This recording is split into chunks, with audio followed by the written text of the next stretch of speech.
বিশ্বকাপ ফুটবলৰ নিশা আন এখন অবিশ্বাস্য মেচ। সকলোৱে ভাবি আছিল খেলখন একপক্ষীয় নহ'লেও আৰ্জেণ্টিনাই খুব সহজে ওলাই যাব, কিন্তু সেয়া নহ'লগৈ। আমি সকলোৱে দেখিলোঁ বিশ্বকাপ ফুটবল আচলতে কি ধৰণৰ অনিশ্চিত আৰু এক শিহৰণকাৰী প্ৰতিযোগিতা। নমস্কাৰ, আপোনালোকক স্বাগতম। আপোনালোকে চাই আছে হেডলাইন 8ৰ বিশেষ অনুষ্ঠান football forward show'. Defending champion আৰ্জেণ্টিনাৰ বাবে এই বিশ্বকাপ কোনো কাৰণতে সহজ নহয়। এই কথাটো প্ৰমাণ হৈছিল ৰাউণ্ড অফ 32ৰ খেলখনত, যেতিয়া কেপো ভাৰ্ডে বিশ্বকাপৰ নৱাগত তেওঁলোকে একদম এক্সট্ৰা টাইমলৈ নি আৰ্জেণ্টিনাক হাৰাশাস্তি কৰিছিল। এক প্ৰকাৰ তেওঁলোকৰ শ্ৰেষ্ঠ উজাৰি দিবলৈ বাধ্য কৰিছিল। তেনেকুৱা এটা সময়ত আমি হয়তো নিশ্চিত আছিলোঁ যে ইজিপ্তৰ বিৰুদ্ধে তেওঁলোক জিকিব, কিন্তু কষ্টকৰ হ'ব। কিন্তু তাতকৈ বহু বেছি কালি হ'ল। সেই নিশাটোৰ বিষয়ে আমি আলোচনা কৰিম, তাৰ লগত ৰাউণ্ড অফ 16ৰ আন কেইখন মেটছৰ বিষয়ে আমি আলোচনা কৰিম এই শ্ব'ত, আৰু আলোচনা কৰিম কোৱাৰ্টাৰ ফাইনেলত কোন জিকিব, কোন হ'ব পাৰে সম্ভাৱ্য ছেমি ফাইনেলিষ্ট। এই বিষয়ে আলোচনা কৰিবলৈ আমাৰ মাজত আছে অসমৰ এগৰাকী নৱাগত আৰু জনপ্ৰিয় ফুটবল ইনফ্লুৱেঞ্চাৰ জিম্পু। আমি তেওঁৰ লগত এই বিষয়ে কথা পাতিম। জিম্পু, তোমাক স্বাগতম জনাইছোঁ ফুটবল ফৰৱাৰ্ড শ্ব'লে। আজি আমি ডেফিনেটলি আলোচনা কৰিম কালি নিশাৰ মেটছখনৰ কথা, যিখন highlight of the world cup type হৈ গ'ল। আমি সকলোৱে জানো আৰ্জেণ্টিনা ভাৰ্চেছ ইজিপ্ত। কোনেও ভবা নাছিল সেই পৰ্যায়লৈ যাব, কিন্তু কেপো ভাৰ্ডেৰ লগত যিটো ৰিজাল্ট আছিল, তাৰপিছত কাৰোবাৰ মনত হয়তো অলপ সন্দেহ আছিলে, হয়তো তোমাৰো আছিল যে খেলখনত ফাইট হ'ব, কিন্তু তাতকৈ বেছি হ'ল। ইজিপ্তে 2-0 অগ্ৰগতি ঠিক 80 মিনিটলৈ লৈ থাকিল, তাৰপিছত গোটেইখিনি চেঞ্জ হ'ল। তো আমি এই বিষয়ে কথা পাতিম, গোটেই মেটছখনৰ বিষয়ে। প্ৰথম কথাটো হৈছে 80 মিনিটৰ পিছত এনেকুৱা কি হ'ল যে গোটেই গেমটো চেঞ্জ হৈ গ'ল? তোমাৰ এজন ফুটবল দৰ্শক হিচাপে, এজন ফুটবলৰ বিষয়ে জনা মানুহ হিচাপে তোমাৰ কি ধাৰণা? ধন্যবাদ সিদ্ধাৰ্থ দা, মোক আজি নিমন্ত্ৰণ কৰাৰ বাবে। মই ফুটবলৰ বিশেষ জ্ঞানী বুলিতো নিজক নাভাবো, তথাপিও এজন মই অনুৰাগী হিচাপে ক'ব খুজিছো যে মই ভাবো যে আৰ্জেণ্টিনা যিটো টিম আছে, যিটো নেশ্যনেল টিম আছে, তাৰ যিটো 10জন প্লেয়াৰ আছে মেছিক বাদ দি, সেই 10জন প্লেয়াৰ আৰ্জেণ্টিনা দেশৰ হৈ নেখেলে। তেওঁলোক খেলে মেছিৰ কাৰণে, আৰু মেছি হৈছে মানে মোৰ হিচাপত মেছি হৈছে আৰ্জেণ্টিনাৰ চ'ল। আৰু তেওঁলোকে যিখিনি ৰেচপেক্ট, যিখিনি এফৰ্ট মানে মেছিৰ কাৰণে দিব পাৰে, যে মৰি যাব পাৰো মই তাৰ কাৰণে, যেনেকে অসমৰ মানুহ জুবিন গাৰ্গৰ কাৰণে মৰি যাব পাৰে, ঠিক তেনেকুৱা মেছিক তেওঁলোকে আইকন হিচাপে ভাবে মোৰ মতে। আৰু সেই কাৰণে যেতিয়া 78 মিনিটছত যেতিয়া 2-0 ডাউন চলি আছিল, তেতিয়া আমিও এজন অনুৰাগী হিচাপে আমাৰো চকু পানী ওলাইছিল যে হয়তো এইখন মেটচ হ'ব যে আৰ্জেণ্টিনা ওলাই যাব। আৰ্জেণ্টিনাৰ লগত ইমান লেনা দেনা আমাৰো নাই। এজন সাধাৰণ দৰ্শক হিচাপে, অনুৰাগী হিচাপে আমাৰ লেনা দেনা আছে, আমাৰ সকলোবিলাক হৈছে লিঅনেল মেছিৰ ওপৰত। তো আমি ভাবিছিলো যে আমি নভবাকে এইখনে হ'ব হয়তো লিঅনেল মেছিৰ লাষ্ট মেটচ। কিন্তু then comes the magic moments and everyone puts their effort, 100% effort. তেওঁলোকৰ চকুত দেখা পাইছিলো, তেওঁলোকৰ বডি লেংগুৱেজত দেখা পায় যে আমি জিকিব লাগিব, আমি জিকিব লাগিব এইজন মানুহৰ কাৰণে, আমি জিকিব লাগিব সেইবিলাক লাখ লাখ কৰোৰ অনুৰাগীৰ কাৰণে, যোনে এই মানুহজনৰ কাৰণে এই ফুটবল ৱৰ্ল্ড কাপ চাই আছে। তো তাৰে পিছত যিখিনি হ'ব লগা আছিল সকলোৱে দেখিলে। 14 মিনিটৰ ভিতৰতে 3 গ'ল দি আৰু এইটো ঐতিহাসিক আমি জয় আমি দেখা পালো।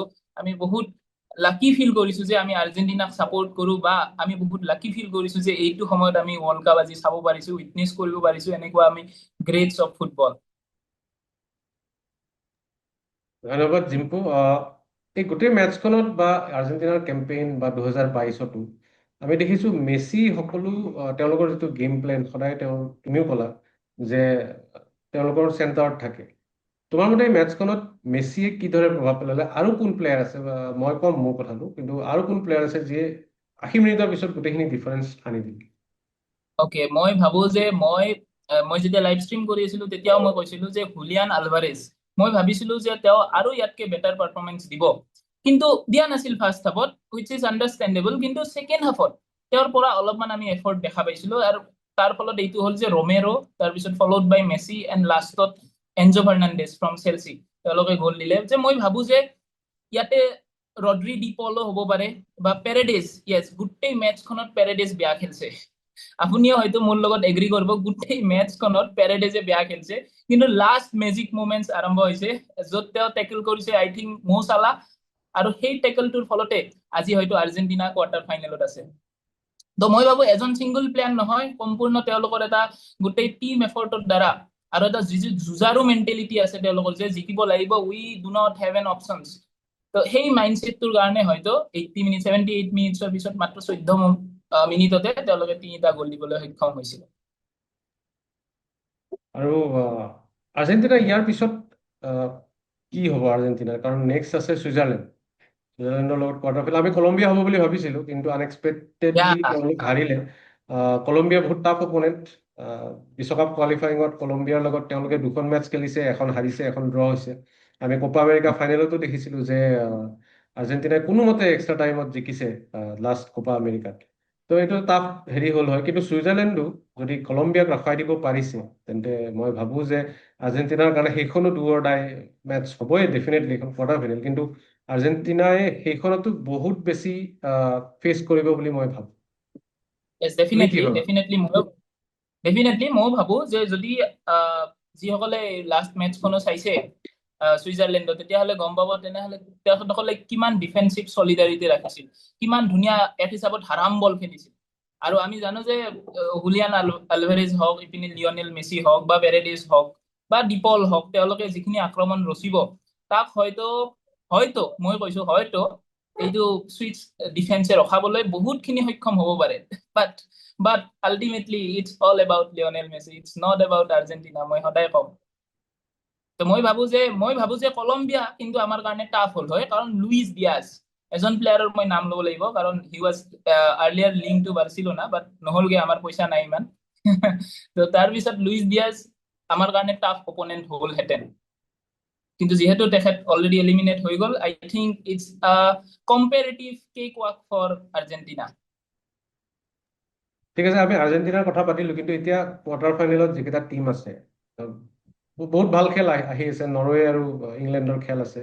গতিকে তুমি কি ভাবা যে ছেমি ফাইনেলত কোন কোন কেনেকুৱা ধৰণৰ লাইন আপ হ'ব? অকে, ধন্যবাদ। তো আমি যদি কোৱাৰ্টাৰ ফাইনেলৰ লাইন আপ বিলাক চাওঁ, তেতিয়াহ'লে প্ৰথম মেটচ পৰিছে ফ্ৰান্স আৰু মৰক্কো।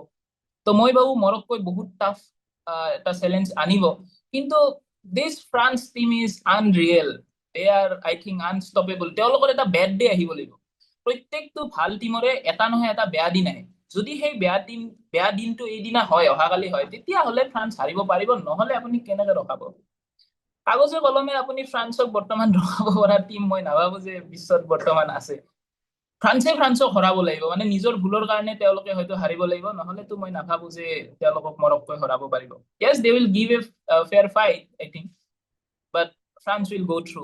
নেক্সট মেটচত যদি আহো, তেতিয়াহ'লে স্পেইন ভাৰ্চেছ বেলজিয়ামত বহুতে হয়তো ভাবিব স্পেইনত এইটো হট ফেভৰিট হয়। ময়ো ভাবো যে স্পেইন জিকিব লাগে, বাট বেলজিয়ামো এটা টাফ অপনেণ্ট হ'ব।